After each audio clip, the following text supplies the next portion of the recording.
the story of my professional life is the mycologists loathed me when they realized all I cared about was psilocybin. The scholars say I'm not scholarly enough. The nuts say I'm too straight. The straight people say I'm too nuts. And so it all goes many different ways. One time it was conveyed to me that Marlene Dobkin de Rios said of me, but his scholarship is flawed. And I just roared. It reminded me of the unclear on the concept kind of cartoon. It's not really about that. What there was interest in discussing, and it's only, perhaps, or somewhat marginal to all of this, but fun to talk about, is the magical phlegms that Sparrow mentioned. This is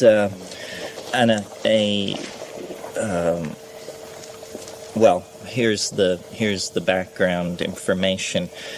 They're persistent in the Amazon. As you know, a lot of magic which goes on in the Amazon has to do with the sending of a magical object into the body of an enemy or a person who is made sick. And then the shamans suck these objects out. And invariably, if you're a particularly positivist chucklehead, the question arises for you, is it real? Meaning, can we put it on display in a museum? And then the shamans say yes and no, and sometimes, depending on who you're talking to and probably how much aguardiente they have moving through them at the moment. Persistent is the idea that these ayahuasqueros vomit or produce out of their bodies some kind of substance, a magical substance that is the basis of their witchcraft. And, your attitude toward this can be that it's sleight of hand, or that it's lying, or that it's absolutely true. In my talk yesterday, I said, we give great respect to these shaman. How seriously do we take their claim to do all their magic via helping spirits who are ancestors? And then we sort of explored that. Well, we give these shamans great respect. How seriously then are we obligated, or should we take the claim that they do all of their magic by the production of a magical fluid out of their mouths and bodies, a fluid whose ontological status is far from clear? That's what I mean by you can't tell whether it's real or not. Dennis, in the early, in 1970, came across a reference to this in some piece of literature. I confess that I have occasionally cited it as Michael Harner's article, The Sound of Rushing Water, which appeared in Natural History magazine in 1967.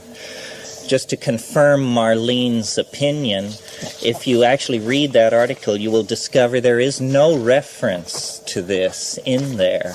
I couldn't find a reference in the literature until years after our investigation of the phenomenon was pretty much wrapped up.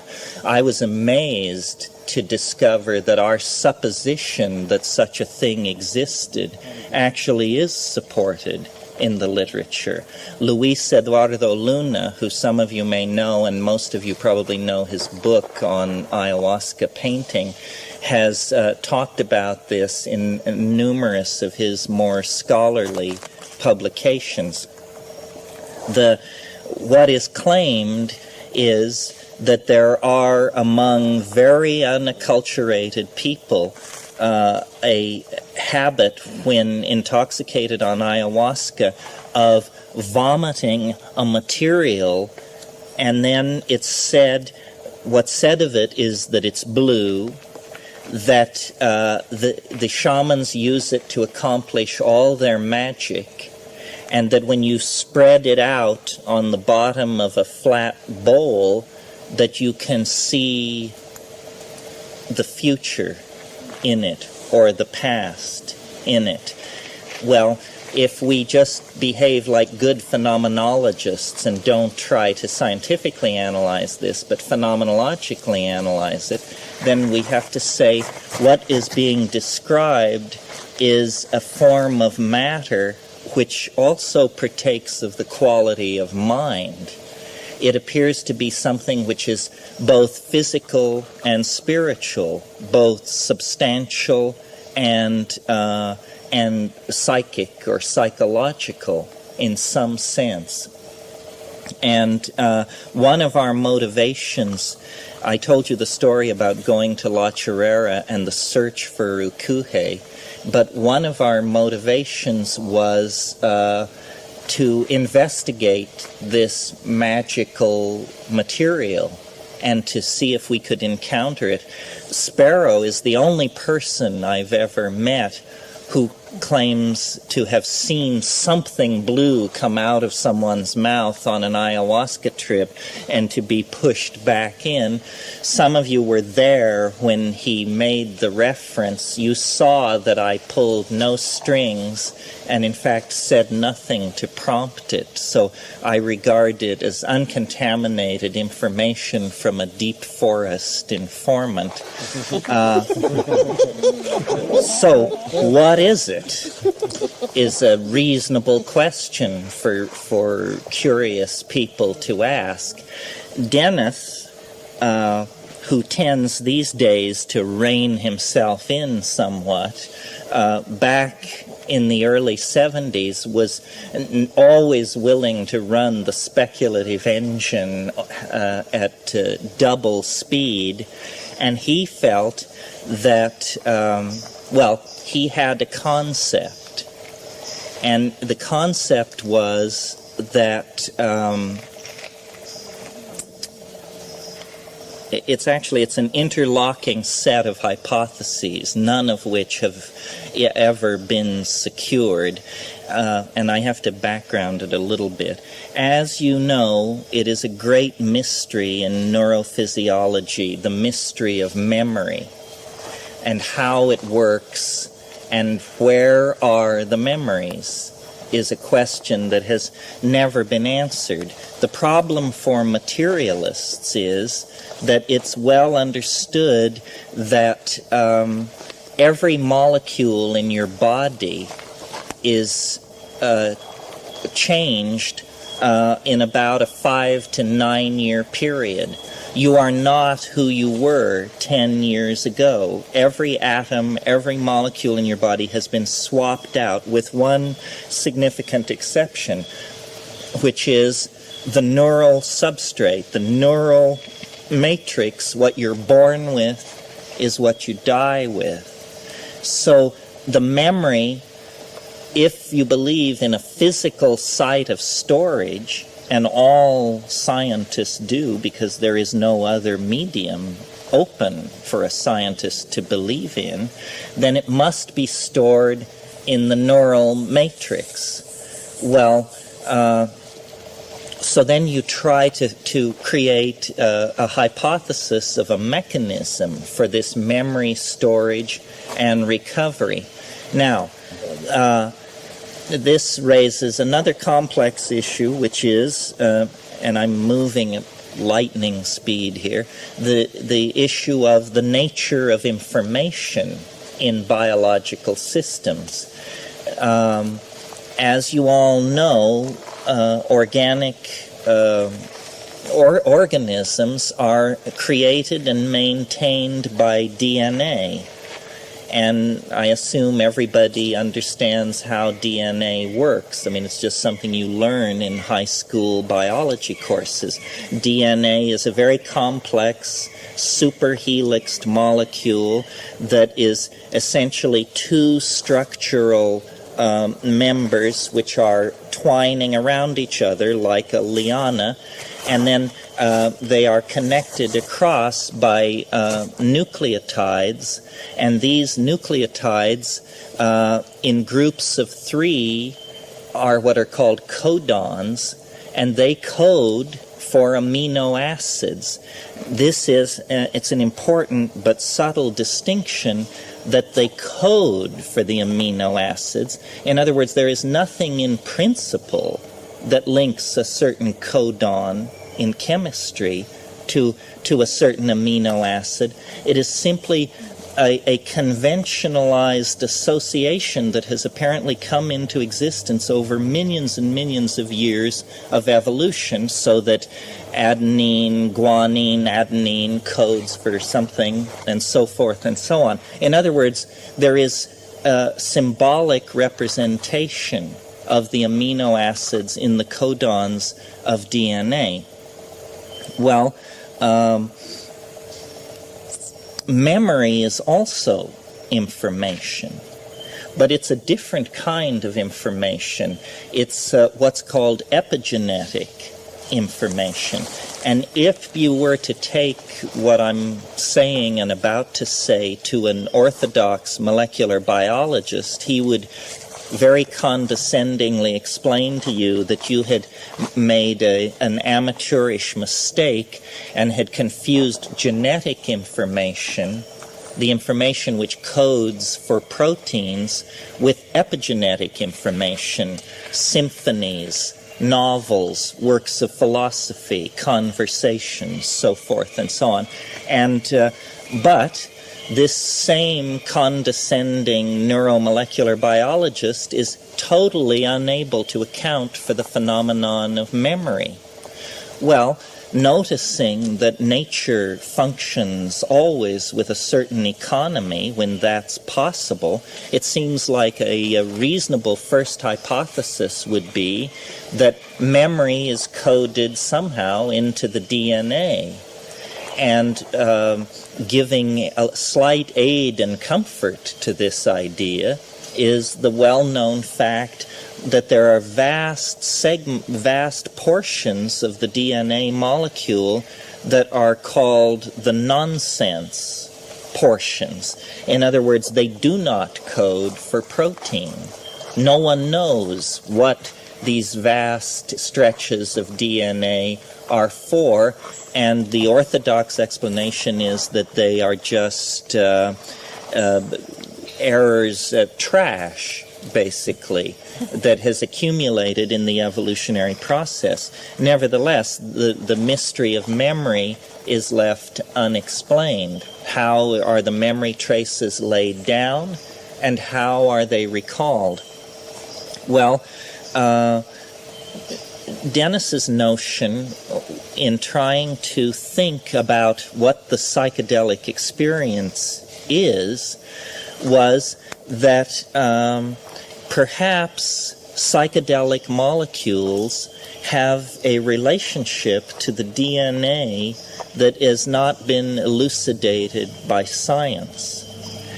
And in his favor is the fact that many of these psychedelic molecules, especially the ones most near and dear to us, such as psilocybin, harmine, harmaline, DMT, are what are called planar molecules. In other words, if we could explode a molecule of harmine up to the size of a bathtub, what we would have is a flat structure. The two benzene rings associated with the pentexyl group in the middle, and it is of the correct dimension, coincidentally enough, that a harmine molecule could in fact fit into a DNA molecule between the nucleotide pairs without disrupting the structure of the DNA. This is a studied phenomenon. Molecules which, the word is intercalate, molecules which can slip in between the DNA pairs, the nucleotide pairs, are called intercalators or dimers. And most of them are highly toxic because in the process of slipping in there, they distort the helical structure of the molecule. In other words, they kink it up. A molecule that some of us have experience with that I believe works this way is chloroquine. Chloroquine, this is why I say, it's a heavy drug. It messes with your genetic machinery. It's actually getting in there. And usually these molecules are used in vitro work with DNA because they can be used as markers. You can take a radioactive dimer and it will intercalate into DNA, and then you can perform certain operations and measurements.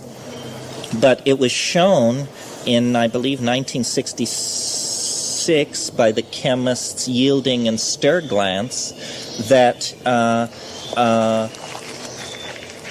psychedelic molecules do intercalate into DNA in vitro, in the test tube, in a series of very elegant experiments in which what they did is they took denatured DNA, unfolded from its superstructure, but still helix DNA, and they put it in test tubes with various drug molecules, and they shook it up, and then they measured the specific gravity of the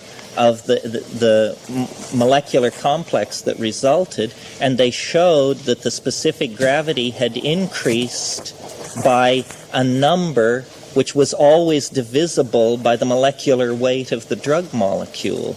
This is pretty elegant demonstration that the drug molecule has in fact intercalated into the DNA. Now, against this, at that time, we're talking now the early 70s, was a near dogma of neurophysiology, which said movement of materials in the neuron, which is what a nerve cell is called, movement of materials in the neuron is from the nucleus to the synapse. You all recall that the synapse is where these drug molecules do their work because there are lock and key relationships, and they shift it's not known, either the steric configuration or the electrical activity of the synapse. And so when we would talk to orthodox molecular biologists about this, they would say, well, there is no known mechanism of transport from the synapse to the neuron, to the nucleus of the neuron. And if you're hypothesizing that memory is somehow stored in the DNA, then somehow experiences which affect the synapse have to, there has to be some conveyance of this change of state at the synaptic cleft back to the nucleus in the neuron. And these nerve cells are very elongated structures. The axon can be several millimeters in length. Some cases, like in the squid axon, it's quite large, over a centimeter, I think. Anyway,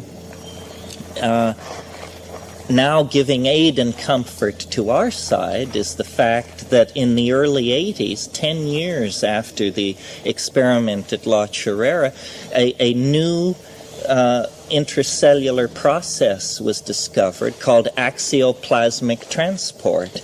And it was discovered that, in fact, molecular species generated in the synaptic cleft do turn up associated with the nucleus of the molecule, of the neuron. So, this all lays the basis for his notion, which was that somehow psychedelic molecules, which normally operate in the synaptic cleft, can be conveyed into the nucleus of the neuron and there intercalate, and somehow this is the basis for a mechanism of modifying the silent portions of the DNA and information, not of the genetic sort, but of a transient and epigenetic sort, because your memories die with you, although Jungians might take issue here, but let's leave that issue alone for a minute. Your memories die with you, so there was a mechanism for this to happen. So, I'm not sure. Well, give me a moment here. So one of the things that we were investigating when we went to La Chorrera, Dennis believed that the importance of chanting in this Amazonian shamanism was that acoustical sound was being used as a driver to synergize this process of intercalation. And it has been demonstrated in the laboratory that you can use acoustical energy to cause the intercalation of dimers into DNA. So shortly after we arrived at La Chorrera, he created a very elaborate theory, which is described in excruciating detail in The Invisible Landscape, which is a very hard book to obtain, but it will be reprinted in 1994 by Harper. He constructed a very elegant experiment, which looks like part science, part magic, and the idea was that you would load your system with psychedelic molecules, and he believed that electron spin resonance, here's the connection, that electron spin resonance alteration of the DNA molecule was that there was some kind of transduction system in the cell that raised that electron spin resonance signal to the level of the higher cortical experience, which we call thought. In other words, that what thinking is our interpretation of very rapid microfine changes in the electron spin resonance of DNA molecules in the nucleus of neurons. And since there is no counter theory on the table, nobody knows what thought is. I mean, neurologists aren't even ready to begin to discuss that. His theory seemed reasonable to at least play with for a while. And he said that we could load our systems with biodynamic tryptamines, harmaline, harmine, beta-carbolines, and that if you could generate a tone that was precisely the analog of the electron spin resonance of the molecule, and if you could get the geometry of the angle of attack of the sound, basically, on the molecule exactly precise, that you could force the molecule, the drug molecule, into the DNA, and that it would shift the electron spin resonance of the DNA, and that it would permanently bond in there. Now, this seems to me at least worth exploring. Harmine is, if you look at it, it looks like an antenna. You know, it has the five-sided central structure and then the two benzene rings. It has charge transfer running around those rings. It's very architecturally suited to perform the function of a kind of a transmitter antenna. So imagine what we're doing here is we're dropping a harmine molecule down onto the DNA, which is itself giving off what is called a hyperfine ESR signature, and the harmine is amplifying that hyperfine signal And this is being detected as a higher cortical experience, which we call the psychedelic experience. And that then what the psychedelic experience is assumed to be in this interpretation is it is the sum total of all information garnered by the species over time and stored in the silent portions of the DNA. Do you see? So what we're talking about here is a kind of mechanical, materialist, chemical approach to the amplification of the hidden portions of the DNA. And it is true that many people taking harmine in its pure form and taking ayahuasca report a hum. It's a characteristic of the intoxication. Dennis claimed that this was actually the electron spin resonance signal of the harmine. So when we got to La Chorrera, and under the inspiration of recklessly large doses of Stropharia cubensis, which we found growing in the pasture there, he decided that what we could do was we would take a trip, but that he would attempt to imitate the harmine hum, and that, granted, the human body is a very gross thing in comparison to the almost quantum chemical domain of the synapse and the nucleus, but that nevertheless, if you could generate the sound correctly, you would force the molecule into the neuron, and then there was another part of the theory which had to do with the idea that these psychedelic molecules are like octaves of each other. And if any of you have ever played the cello, you know that you can sound a note on the cello, and then if you still the string, you will hear what are called overtonal harmonics. It will sound in the octave above and below the octave in which the note was struck. And he felt that I'm giving this to you at enormous speed.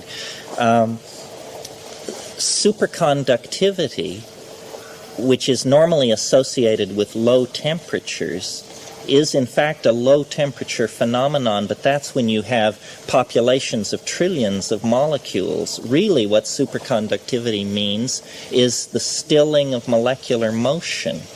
And if it's absurd to speak of a single atom or a single molecule as being 275 degrees Kelvin below zero, because temperature is a phenomenon of mass populations of molecules.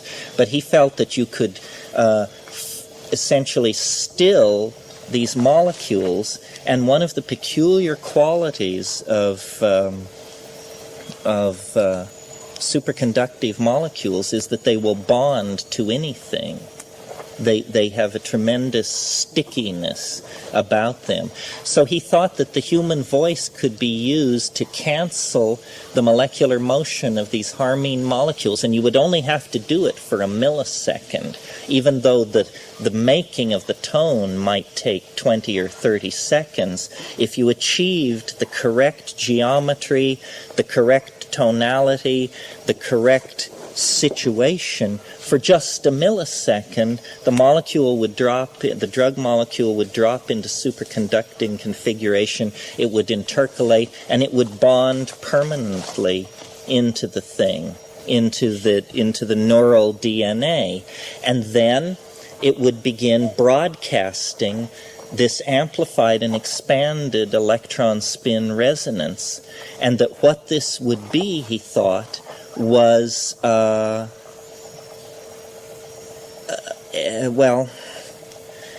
he felt that it would generate like an acoustical hologram of the contents of the DNA, and he thought that this is what the magical blue phlegm is. Its peculiar ontological status of being part matter, part psyche, arises from the fact that it is an acoustical hologram generated out of the body. It's like ectoplasm or something. It's a wavering image of the sum total of the information within the DNA. It's sort of like trying to produce a television set without a television, the experience of television without a television set. Well, I thought that all of this sounded so wacky, and that there were so many untested assumptions and hypotheses linked together in this tinker toy structure. And since we had nothing better to do in the evenings, why not, was my attitude. So the experiment was performed, and Dennis went bananas for about 3 weeks, and we had all kinds of peculiar adventures. But one of the things that happened was that I, who had been the utter skeptic, if not the contemptuous skeptic of this, noticed that immediately after the experiment, I began to have funny ideas. And it was as though he just turned a switch. And what he had said would happen was that he would generate out of his body a glowing blue disc, which would be the holding mode of this. We called this process hypercarbylation. Why? I haven't the faintest idea at this distance. But the idea was essentially that you could cause your soul to become visible and to become stabilized in three-dimensional space, that it was like a tool, that you could give birth to a thing which was an artifact, and yet at the same time it was yourself. And that what human evolution and human history was pushing forward was the generation of, hey, let's be frank, the philosopher's stone out of the human body. You could, through a union of harmine and mind and psilocybin and intentionality, you could produce a kind of doppelganger, which would not look like a human being. It would look in its holding mode like this glowing blue disc. But because it is both mind and matter, it would have, the way he thought of it was as a hyperdimensional molecule. In other words, yesterday Jonathan talked about dextro and rotary rotation of molecules, that you can rotate them to the right and to the left. Well, yes, in 3 dimensions, but we know that the universe is, some people think, 11-dimensional. So beyond dextro and levo rotation, there is also hyperdimensional rotation, or hypercarbylation. And he thought that once you did this, the continued existence of your physical body would become optional, and you would be able to operate as this thing which is essentially the imagination bound into 3-dimensional space. And he thought that these shamans producing this phlegm, that they were on the brink of something like this. Now, I grant you that this is far-fetched. If you think I don't think it's far-fetched, you don't understand where I'm coming from.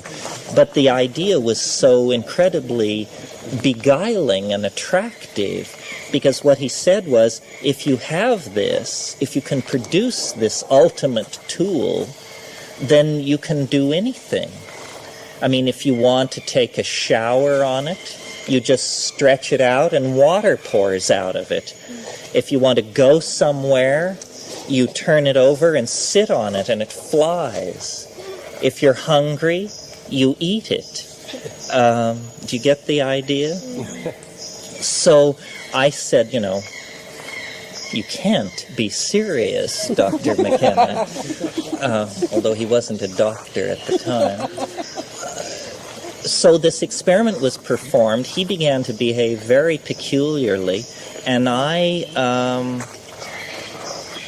began to have these funny ideas. And one thing which did happen, which I offer as evidence for the manipulation of some very, very peculiar effect out on the edge of intelligibility, was I didn't sleep for 11 days.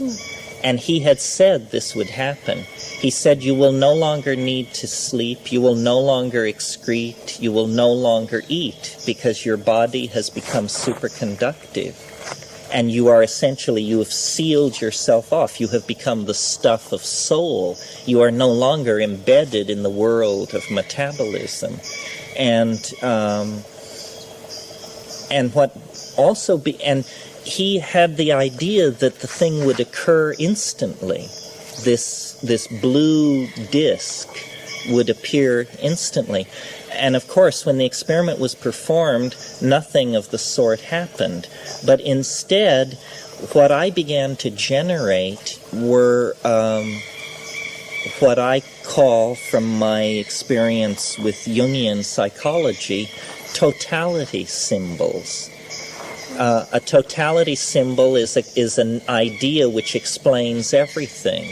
It can be as simple as the syllable Om, or a mandala, or a mathematical description of reality. I mean, some totality symbols are obviously more appropriate, more effective than others. And kind of a psychotic episode, but it was a very curious psychotic episode because it took the form of being spread out through the whole universe, and then over a period of 21 days imploding backward into yourself, so that like the first day after the experiment, he was just incomprehensibly bizarre, just universally. I mean, it was like witnessing someone acting out the Big Bang or something like that. Then the next day, he was condensed down into the local cluster. And we got a recitation somewhat like Olaf Stapleton's The Star Maker. Then the next day, and he said the lens-like shape of galaxies is a macrophysical reflection of this thing which we were trying to create, which he called the lens.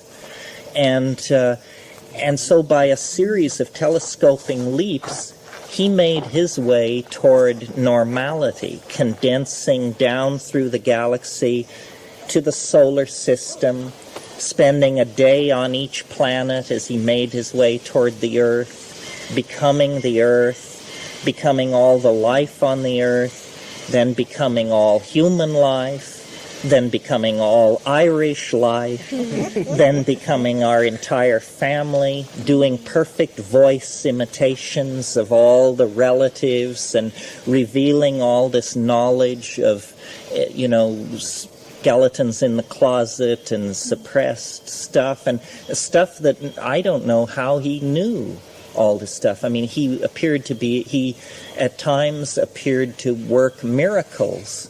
At one point, I was trying to test him and his abilities, and I recalled that there was a box that my grandfather had given me that you opened with a little silver key that had been lost for years and years. And I said, well, if you can do anything, why don't you produce the key that to that box, which neither of us had seen even the box for a dozen years. By this time, he was naked and locked in a room at the mission. And he went and he would make these bizarre gestures, these strange I don't know what was going on. And he went into a period of concentration, gave a wild squawk, and slammed into my hand and gave me the key. Gave me the key. He was naked. He had been locked in this room for 14 days at that time. And I was like, I didn't know what was going on. But what was happening to me was I was like utterly unconcerned for his mental health or any practical concern, which was causing a lot of problems for the other people on the expedition. In classical psychology, this is called a folie à deux, a delusion of two. It's a simultaneous schizophrenic episode. It usually involves a mother and a daughter. I've never heard of a brother-brother folie à deux.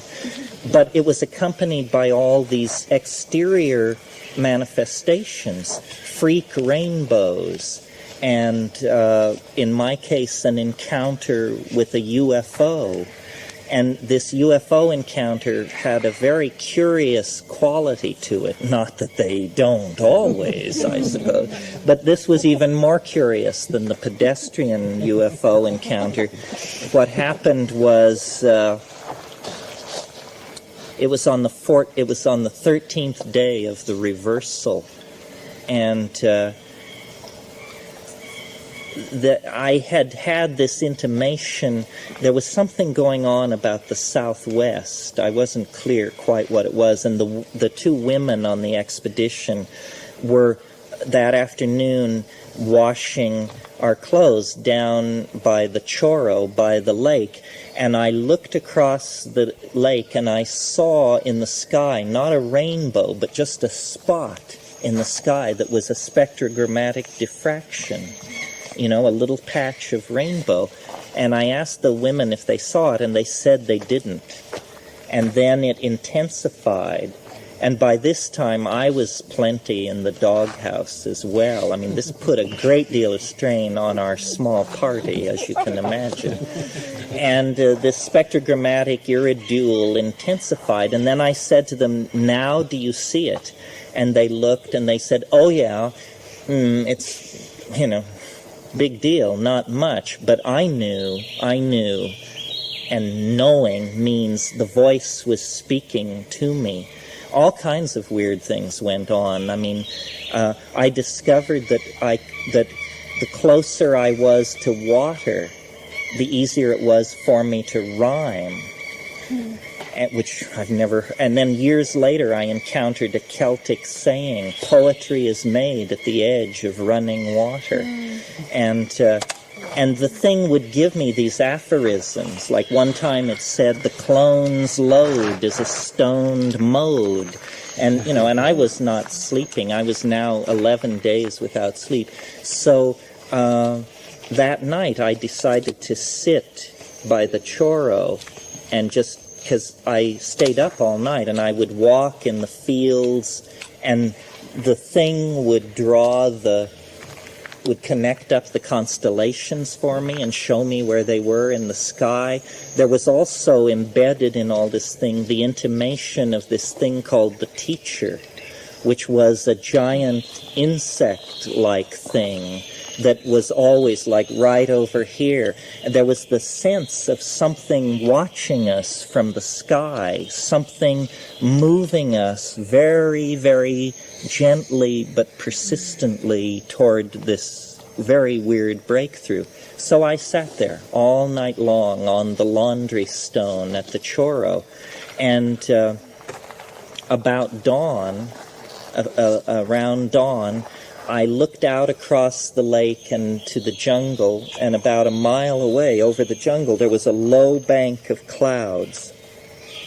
And as I watched these clouds, I noticed that they seemed to be rolling in place, like scrolling, like the roller on a typewriter or something. And as I watched, they divided into 4 perfectly shaped, lens-shaped cloudlets. And as I watched the 4, they coalesced into 2. And then as I kept watching, the 2 coalesced into 1. And at that moment, I heard the whee, whee, whee sound that flying saucers make in Hollywood B movies, you know? And I looked back over my shoulder, thinking of the people in the hut behind me, about 70 feet up the bank, thinking, I have to get a witness. I was driven nuts by this idea of the witness, because everybody's interpretation was that we had just gone bonkers, completely bonkers. So I thought, I have to get the witness. And I assessed the possibility and looked back across the lake, and the thing was coming toward me. It was coming straight for me. And I felt, even for me, this was some kind of a moment of truth, where then I realized, my God, it's actually real. We are going to get the lens. We are going to break through to the machinery of the millennium. And I felt my knees go out on me, and I just sat back down, and the thing, I could see it, and getting closer and closer and clearer, and then it passed over above me, and in the last moment before it was lost by the hill of the bluff of the Chorro, I could see it was turning slowly. It had blue and orange lights. I could see the rivets on the underside. I could see the 3 half spheres on the underside. And having spent at one point, having been interested in UFOs, I immediately recognized it as the end cap of a 1937 Hoover vacuum cleaner. The very Hoover vacuum cleaner that the charlatan George Adamski had suspended by a fish line in his garage in Southern California in 1948 and photographed and released as a picture of a UFO, which was then totally debunked. So here I am seeing a 50-foot version of a Hoover vacuum cleaner end cap slicing across the sky. And psychologists have a term, cognitive dissonance. This is when things get so out of control that you don't know shit from shinola, is what cognitive dissonance is. So it was more shocking to me than an extraterrestrial spacecraft would have been, because it was showing me that what I was looking at couldn't possibly be a flying saucer. It was rather something so preposterous and absurd that if I were to tell this to anyone, for sure they would drop nets over me. And so, that was the UFO. And then the next morning, we actually flew out of La Chorrera. Dennis normalized about 4 days later to his present normal state. I, on the other hand, have never come down, and time wave 0, which I can't explain it if you don't know what it is, but it is the actual fruit of this experience, and time wave 0 is the thing promised. It's a map of all space and time, and it predicts the location of the lens, December 22nd, 2012, and it's as though what he thought would take a moment at La Chorrera at dawn on the morning of the 4th of March, 1971, is actually stretched out over, 45 years? But in a sense, we're locked inside that moment, I mean, something very, very, very extraordinary and peculiar went on. One of the things that happened was I was just absolutely ecstatic this whole time. I mean, I was abiding in the Buddha realm. I was complete, and I assumed we would never leave La Chorrera. I couldn't imagine why we would. And I remember, well, here's an example of the kind of stuff that would go on. One afternoon, I walked out of the little sandy place where the hut was, where Dennis was being confined, and after a while, he was taken out of my quote-unquote care by more sober members of the expedition, and I was just basically abandoned in the woods because I refused to come into the mission, and I just lived in the woods. And this one incident, I was there, and I would go out and I would raise my hands, and the butterflies, I could call them in. I could call in hundreds of butterflies. And so I would be there like this, and the butterflies would come, and they would settle on my arms and my shoulders in front of me. And I had a lot of guilt about what I'd been doing in Indonesia the previous 2 years, which was slaughtering butterflies. And so, like, tears of joy and ecstasy I just would completely emotionally come apart, weep, and then stop weeping and think about how I have to have a witness. I have to have a witness. So then I would go and get my major skeptic, who was this colleague of mine, a woman from Berkeley, who, thought, as any reasonable person would, that I was completely bananas. So I would, without telling her what would happen, I led her out into the forest, and then I stood there with upraised arms, waiting for the butterflies. And of course, no butterflies would come near me. And it was just like, said, my God, you have lost it. You are mad. What are we going to do? And this was going on hundreds of miles in the jungle. I mean, there was no way out. We had been led into this place, and then this thing had been laid on us. At another incident, similar deal, was we had this little pot, this little enameled pot, which we cooked our avena in, our oatmeal, every morning. And the biggest bummer in the camp chores was cleaning the burnt avena out of the bottom of the pot. And there was this spring a few hundred yards from where all this was going on, where we washed our dishes. And you would go down to the spring and pick up sand out of the bottom of the spring, and then by furiously scrubbing, you could get the avena out of the pot, the burnt avena.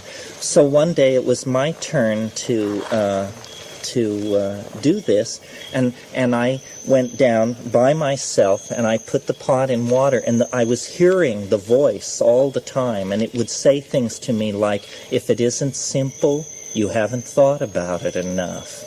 And really weird things, like when I would sit and talk as I'm talking now, my hands would unconsciously lay fires. It was just like, what was happening was that consciousness or gnosis or something was coming out of my pores practically. Everything taught. That's what I said. I said, everything teaches. You want to understand chemistry? Look in a mud puddle on the trail. Just sit down and look in it. All you need to know is here. You want to understand botany? Just hold a plant in your hand. And I was, and I pestered people all the time. People said, just back it off, man. So I took the avena pot down to the spring, and the thing said, if it isn't simple, you haven't thought about it enough. So what I did is I put about a ½ inch of water in the bottom of the pot, and then I picked up a handful of sand, and like putting salt on your eggs, I sifted it down, And then I took the pot and I went like this, and then I poured it out, and all the black crud and everything just poured out and was swept away. And again, I wept. I did a lot of weeping. I was, I don't know. And so then the next morning, it was my turn to cook breakfast. And so I deliberately burned the avena. And then after breakfast, I said to Sal, to my most fierce critic present, I said, let's wash the pot together. So we went down to the spring, and she was getting ready to do and I said, wait a minute, let me show you something. And I did the thing, and I, just like this.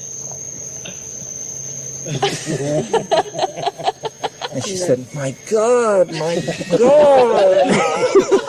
what's the matter with you? Well, actually, it took 10 years before she and I returned to speaking terms. And she is now a psychoanalyst, not a psychotherapist, not your hands-on, touchy-feely power animal, but, the real thing, the medical degree, the whole bit. She's now a psychoanalyst in Berkeley. And we still actually we've never had the conversation I want to have, because I know she thinks I'm okay now.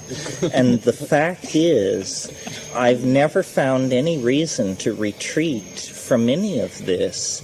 I don't know what it was about. I just know that,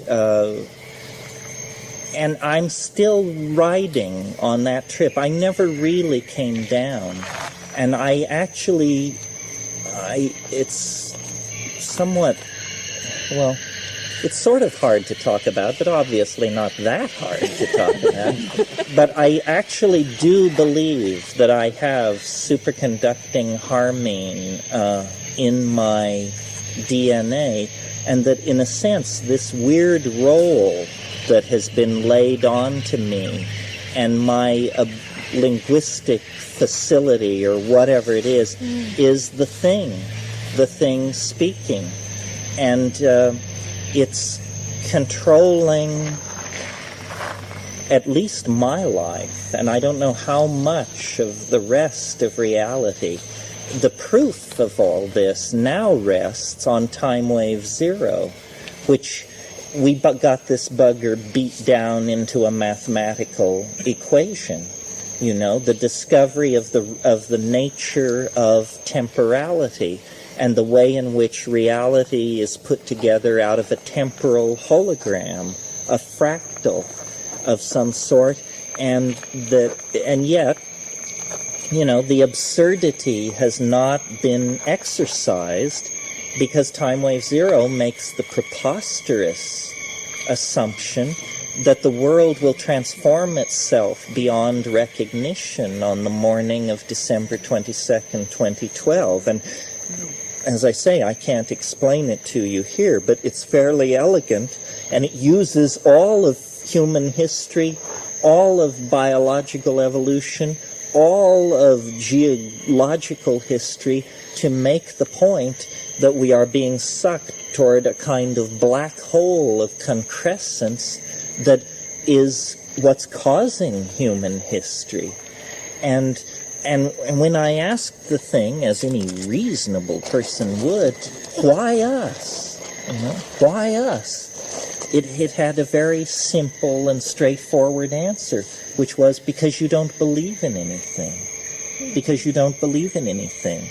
And then the other part of it was, and I was reminded of this by what Jonathan said the other day, that chance favors the prepared mind. Did I get it right this time? Because the other thing it said was, it had something to do with the mushroom, and it said, we've never met anyone, and by we, it meant the clone in the pasture at La Chorrera, because this was some kind of isolated Stropharia clone. It was hundreds and hundreds of miles to the next pasture. But in this pasture at La Chorrera, this strain, which was later released into the American population as AMZ, was there. And it said, we've never met anybody before who had the I Ching in their head. It was like, this we can work with. We can take this piece of information, this primitive Chinese oracle, and it is sufficient to our needs to create a context for communicating what we want to communicate. And what we want to communicate is the hyperdimensional nature of reality. Time is not what you think it is. And we can use the I Ching to build a model that your primitive hominid mind can actually wrap itself around, and you can then, and then we can have the basis for a dialogue. So, I don't know, you can take this many ways. You can take it as a cautionary tale about psychotropic involvement, or I don't know. Questions? Why you did not sleep for 12 days before this happened? No, it was after it happened. After it happened? Yes. See, the experiment was on the morning of March 5th, 1971, and then I didn't sleep for those 12 days. And Dennis was really, he'd had it. After he came down, which was on the really officially on the 21st of March, which was St. Joseph's Day, which seemed terribly significant at the time, because our father's name is Joseph. And the priest at La Chorrera was Jose Maria. And there was all this kind of thing. I think it's called delusion of reference. It's where everything is about you. Everything is a unique and special symbology directed toward you. And it's a wonderful state to be in. It's just that you're tremendously obnoxious. And because other people are sort of devalued in the aura of that thing because it isn't referencing to them. I've heard of people not sleeping for long periods of time, but not sleeping effortlessly and enjoying every moment of it. I would walk the trails at night, barefoot, and occasionally at my whim naked, there in the center of the Amazon, just the learning from the stars, looking in flowers, listening to birds, holding objects in my hand, and just, and the other members of the expedition thought I was terribly callous because I wasn't concerned about Dennis. And Dennis, he made his way through it. Much of it was absurd. Much of it was highly absurd. I mean, there was at La Chorrera, down by the river house where he was eventually incarcerated and where everybody was staying, this cock and hen. And they were always around, and we always noticed them, and they did seem to be unusually alert and involved in things. And on the same day he produced the silver key, he announced that this cock and hen were actually James and Nora Joyce, and that somehow James Joyce, by having been able to write Finnegan's Wake, had at death been put in charge of at least La Chorrera. And the funny thing about La Chorrera was that the river made a bend there that was in fact analogous to the bend in the river Liffey at Dublin that is the basis for Finnegan's Wake, because the belief, the magical geography built into Finnegan's Wake is it's a giant man lying there beside the river Liffey, who is his consort, and it's the cosmic pair. And so Dennis said, well, so now they're in charge of La Chorrera. Everything was made out of puns. Puns and puns and puns and puns. Tons of puns. And you just, you didn't know whether to laugh or cry or claw the air or what to do exactly. And since then, and then we wrote The Invisible Landscape, which was published in 1975. I don't know how many of you are familiar with it. It's our effort to make this rationally apprehendable to people. And there are probably, if you went through and numbered the unproven assertions, they must number in the dozens, if not hundreds. And not one has ever been, to my satisfaction, overthrown. Axioplasmic transport, it's now dogma. Then it was heresy. Importance of electron spin resonance, room temperature superconductivity, it was absolutely anathema in 1971. Now millions of dollars are being spent to produce room temperature superconductors, and on and on and on. It was a very unusual experience. I mean, basically into about 20 days was packed enough weirdness that the rest of our lives have been spent living in the shadow of this thing. One of the things, for instance, that it said was, it said, you will be given a technique. It will change your lives beyond recognition. It will appear magical, but no laws of physics will be broken. Well, I thought I had this weird image. Why? I mean, these things would just pop into my mind. I had this weird image of being able to put my hands like this around a flower and sing it into bloom. But now I understand that what the technique was the cultivation of Stropharia cubensis. And that, it violates no laws, it's trivial, it's just hard work. And yet, it brought the AMZ strain into the American hallucinogen scene. And I think, that it's like a viral infection from hyperspace or something, that everybody who gets into this joins the plot, whether they realize it or not, and that all our lives are woven together in something which is like a mega novel, a recherche du temps perdu times 10 kind of operation, and we shall see.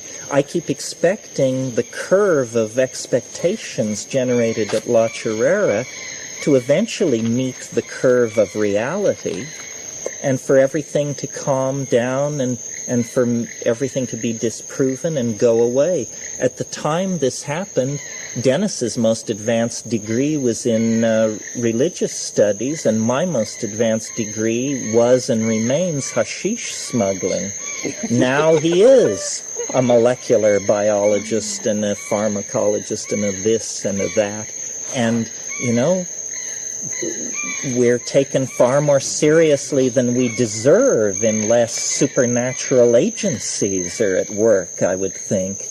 So, and of course, the acid test is December 22nd, 2012.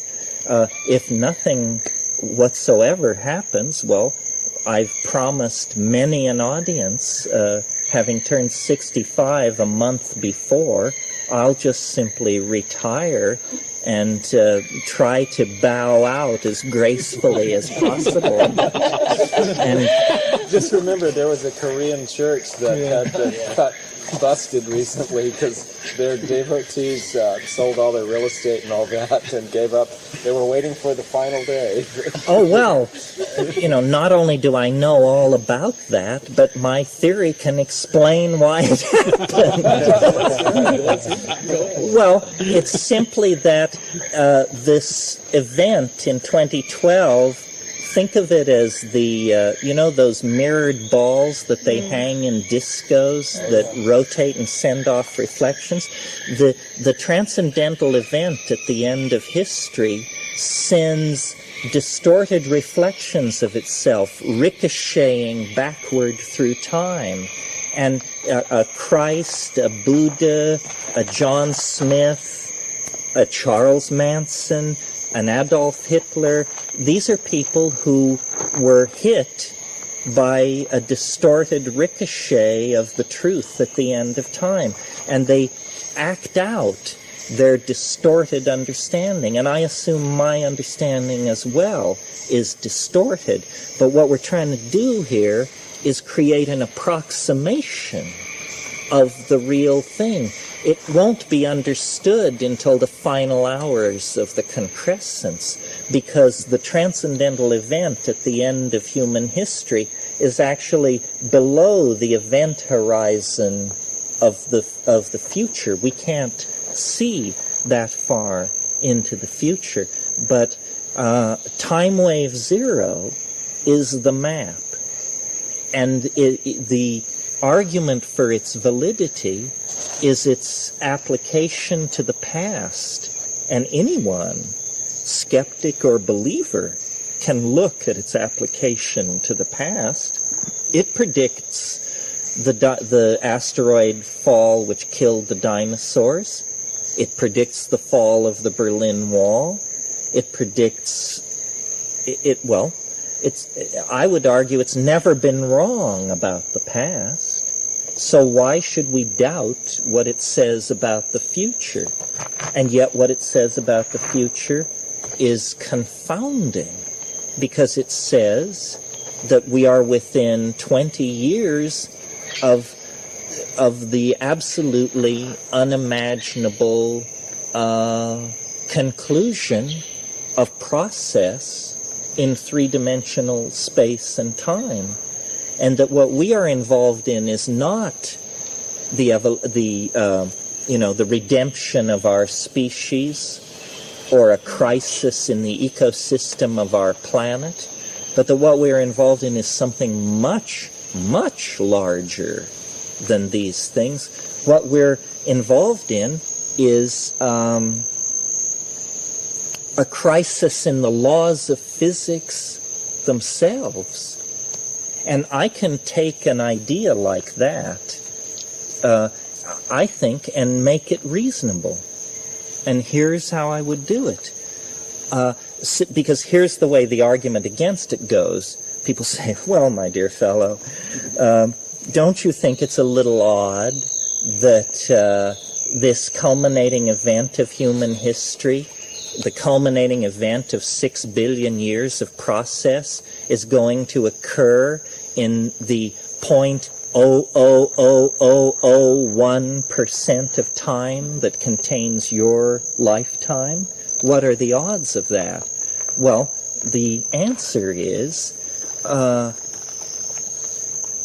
presence of thinking human beings on this planet, the presence of technologies, the presence of ourselves is part of the concrescence. In other words, we are the indicator species for the nearby presence of the transcendental object. If this planet only held muskrats, toucans, and amoebas, no problem. But our appetite for history and for technology means we are being drawn toward something unimaginable which is shaping us to its agenda. And this is why history is so hard to understand, because, for God's sake, we're monkeys. And yet, we have been drawn into the production of art, moral values, social organization, so forth and so on. And I think that in the same way that a still pond begins to churn before an enormous form breaks the surface, human history is the churning on the surface of the still pond of nature. And it announces that we are historical milliseconds away from the confrontation with this unimaginable concrescent conclusion. I know that that sounds highly unlikely, but before you dismiss it entirely, let's take a look at what the competition is pushing. The competition, meaning science, says that the universe sprang from a point smaller than a gnat's eyelash in a single moment for no reason. Well, now, whatever you think about that theory, please notice that it's the limit case for credulity. In other words, if you can believe that, what the hell can't you believe? That is the most unlikely thing that anyone could ever dream up. In principle, it's the most unlikely and improbable thing anybody could dream up. And that's what science is about. They say, give us one free miracle, and no problem. We can explain from there. Just one, picosecond of miracle, and then we have no problem explaining what happened after that. Well, same deal here. I'm just saying, instead of the Big Bang billions of years ago, how about a cosmology which I call the Big Surprise? And instead of making human beings like ourselves peripheral, on a nothing planet in a nothing galaxy at the edge of a nothing cluster in a, that's the science bit. Why not imagine that we are at the center of the cosmic drama, and that we somehow carry with us the responsibility both to observe, to midwife, and to participate in the birthing of a new order of being. I don't believe, and it seems to me irrational to believe, that human history can be supposed to continue thousands and thousands of years into the future. It's not possible. That, to me, is an irrational scenario. How could that be? It cannot be. We can see the finite limits coming at us at light speed right now. It's almost over. And we close our minds to it, because the only over that we can conceive of is the yawning grave. But how about a different version of over? How about a transubstantiant apotheosis that leads to concrescent immersion in the unspeakable mystery that is the strange attractor at the end of the process of becoming throughout all space and time? I just find it a more psychedelic and a more pleasing and a more fun way of thinking about reality. And after all, fun, I think, is probably the name of the game. If you're not having fun with your ideological constructs, then what the hell are you doing with them? Questions? But this new cosmology that you just stated of a new rebirthing seems the same as the science perspective of the cosmology of everything coming from one point. Because for me, if in fact, and I resonate with that, we all came from one point. If we in fact came from one point, then we are all interconnected in that one point, And in doing so throughout these thousands and thousands and millions of years, we are now able to rebirth a new being, a new enterprise. Well, doesn't it seem likely that if we all came from one point, then we're all destined to return to one point? The only thing that I think makes this a hard swallow is this insistence, driven, as I like to say of those I criticize, driven by the fiat of a fishy formula, that it's 20 years away. If I told you it was 2 billion years away, probably you could rock and roll with that. But 20 years is just too mind-boggling to conceive of. We've come a long way, baby. Well, we've come a long way, yes. As the mushroom said to me, the earth is old. You're quoted by Robert Anton Wilson, although I've never heard it from you, citing as parallel to this event the sense of the doubling over of knowledge from 0 to 1620, from 1620 to 1800, that by the date that you're citing, knowledge would be doubling over every nanosecond. Is that something you were... It's put through the filter of his understanding, but yes. And also the Mayan calendar. Well, my notion, and I give workshops on time wave 0, and it's utterly inappropriate here, and we need computers and so forth and so on, but it is my best trick. I have to tell you, it is my best trick. But the way it works is it has a series of collapses built into it.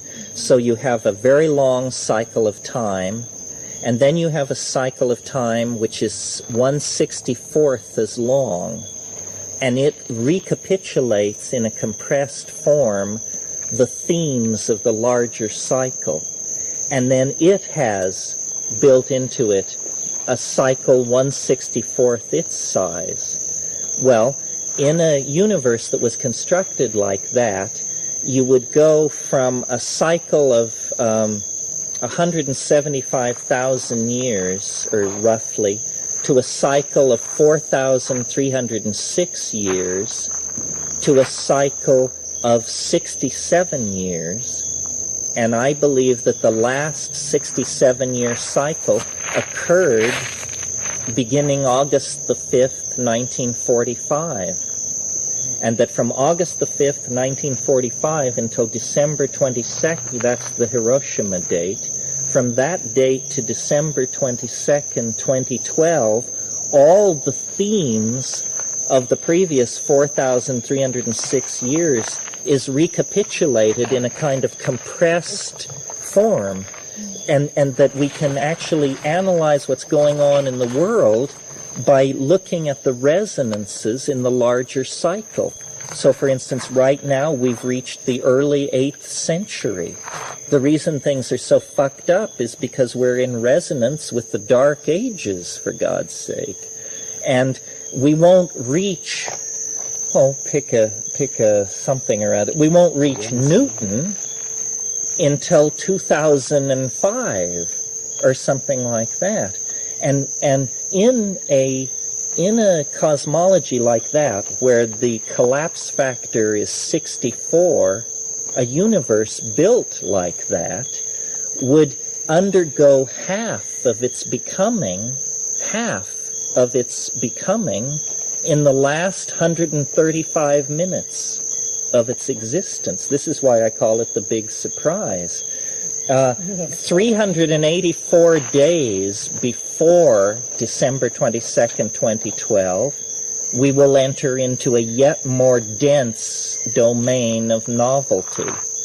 And then 6 days before December 22nd, 2012, a yet more condensed domain of novelty.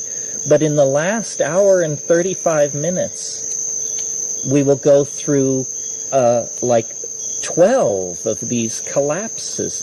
This is why the thing cannot be known. In a sense, I'm saying that the entire history of the universe is that time is speeding up so rapidly that the entire future history of the universe is going to be jammed into the next 20 years, most of it in the last hour and 35 minutes of those 20 years. And then what? Understanding. Asking that question is like being a medieval peasant in the 9th century asking about the space shuttle, virtual reality, and, the second Clinton administration. It is literally, in principle, unknowable to us at this time. What time wave 0 gives you is a map of the ebb and flow of novelty that you can use to confirm for yourself that the process I'm describing is actually underway, on track, and describable. Time for one more question, yes? Have you written something about time wave 0? Well, what is it? It's in the last half of The Invisible Landscape is about this, and also we've produced computer software about it that runs in both the Mac and MS-DOS environment, and it comes with a 60-page manual. All the mathematics are there. The mathematics are very elegant, and the strongest argument to me personally that this is all very, very weird is that I am not a mathematician. I can't balance my checkbook. And yet I have produced a mathematical theory, a fractal mathematical theory, 10 years before the word fractal gained any currency. And mathematicians of great reputation have been over this and over it. And they say, they don't make a judgment on what it's saying about history, but that they say as a mathematical notion, it has tremendous beauty, elegance, cohesion. There's nothing wrong with it. The reason I could produce this thing, nobody could dream up time wave 0. You would have to be told, like I was told. I was told by the mushroom, essentially, under the aegis of Dennis's superconducting amplification of the message within it. And I think everyone who takes high-dose mushroom trips gets snapshots of the future history, or that there is some great event coming, and so forth and so on. What makes our experience different is that we were able to lock it in for months and to carry on the dialogue, not for 4 hours, but for 71, 81, 81, 91. For 22 years, I've been discussing this with the Logos. And when I make a mistake, it gently corrects my hand. And so then, to call this a channeling or something weird like that, it's the weirdest channeling ever to come down the pike. It's a mathematical equation. It's in the same ballpark as, Clerk Maxwell's descriptions of the electromagnetic field or Einstein's descriptions of the curvature of space. And yet I failed Algebra 2. And, who knows? Perhaps it's just an exotic psychotic episode, and I should be, exhibited at various conventions of those who treat these more anomalous. It's a delusion of such power and of such elegance that it may be the truth, and time will tell. Terence, why don't you do another experiment of the superconductivity? Because all that rests in Dennis's hands, and he says absolutely no, because he went bananas. He paid the price. You can't do it by yourself. No, I can't understand it. I can understand my part of it, but you have no idea what he became. He became, as he said of the brothers McKenna, we're not no univac, nor no maniac. We're the brothers Rezeniak. I'm still waiting to meet the brothers Rezeniak. If any of you know them, have them give me a call. I feel very indulged by you, I must say, to listen to this. I don't do this. I don't tell the story of La Chorrera. In April, a book will be published called True Hallucinations that tells the story like a novel, with all the crazy incidences and everybody's point of view and the various evidentiary exhibits and so forth and so on. I feel it's too much of an ego trip to tell it. I told it here because I'm out of material and it was requested. But if you're interested, you can read True Hallucinations. I doubt I'll be doing this again very soon, but thank you for your indulgence. Thank you.